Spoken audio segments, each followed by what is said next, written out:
Queridos hermanos, bienvenidos a la reflexión del Evangelio de hoy. Soy el Padre Antonio Aguirre de la Parroquia Santa Ana. Hoy reflexionaremos nuevamente sobre el Evangelio de San Mateo. El Señor esté con ustedes. Evangelio de nuestro Señor Jesucristo según San Mateo. En aquel tiempo, el rey Herodes oyó lo que contaban de Jesús y les dijo a sus cortesanos: es Juan el Bautista, que ha resucitado de entre los muertos y por eso actúan en él fuerzas milagrosas. Herodes había apresado a Juan y lo había encadenado en la cárcel por causa de Herodías, la mujer de su hermano Filipo. Pues Juan le decía a Herodes que no le estaba permitido tenerla por mujer. Y aunque quería quitarle la vida, le tenía miedo a la gente, porque creían que Juan era un profeta.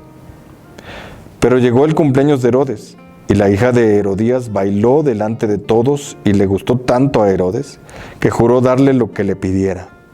Ella, aconsejada por su madre, le dijo: dame sobre esta bandeja la cabeza de Juan el Bautista. El rey se entristeció, pero a causa de su juramento y por no quedar mal con los invitados, ordenó que se la dieran, y entonces mandó degollar a Juan en la cárcel. Trajeron, pues, la cabeza en una bandeja. Se la entregaron a la joven y ella se la llevó a su madre.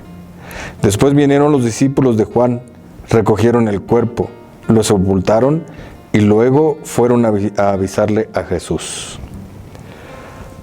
Palabra del Señor. Gloria a ti, Señor Jesús. Hermanos, en este pasaje evangélico se nos cuenta esta historia de Herodes. Es una historia que presenta a una persona que comete una falta gravísima, que estaba en una falta gravísima. Y vemos aquí el contraste entre Herodes y Juan. Juan, que es congruente con su fe. Juan, que es claro a la hora de denunciar el mal y denunciar el pecado. Y vemos a un Herodes que es un hombre que puede ver lo que está mal, que su conciencia se lo indica, y sin embargo es una persona que actúa en contra de su propia conciencia, y es una persona tibia, cobarde, un borracho que a la hora de la hora comete un gran pecado, añadiendo a lo que ya tenía en su situación. En esto podemos ver pues un capítulo triste, un capítulo terrible, y sin embargo de él podemos aprender muchísimo. Es importante entender y que nos quede muy claro que Dios es misericordioso, pero no quiere decir que con la misericordia Dios nos dé un permiso para poder pecar. En este pasaje podemos ver la incongruencia y la incapacidad de mezclarse entre el pecado y la gracia, entre el pecado y el amor. En ese sentido, nosotros, como el agua y el aceite, no se pueden juntar, no se pueden mezclar. Y la misericordia también muchas veces implica la denuncia de lo que está mal. En este caso podemos ver esta situación irregular de Herodes. Estaba cometiendo adulterio.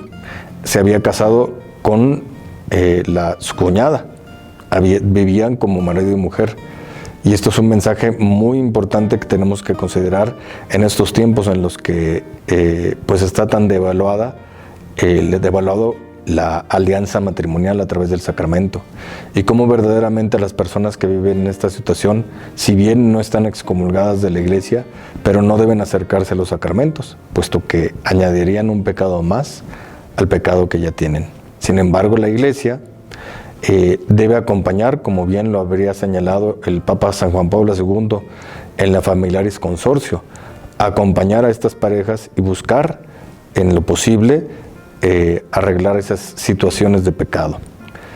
Nosotros debemos de ser claros, misericordiosos, pero al mismo tiempo claros en nuestra denuncia y en nuestro anuncio de la verdad.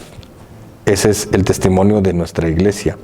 Y con estos errores también, se podría decir, podemos aprender de los buenos ejemplos. El ejemplo de Juan, que fue firme hasta el final, pero también podemos aprender de los malos ejemplos que muchas veces la Biblia nos presenta, como denuncias y como ejemplo de lo que no se debe hacer.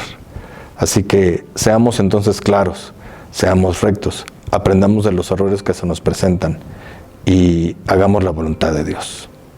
Que Dios les bendiga.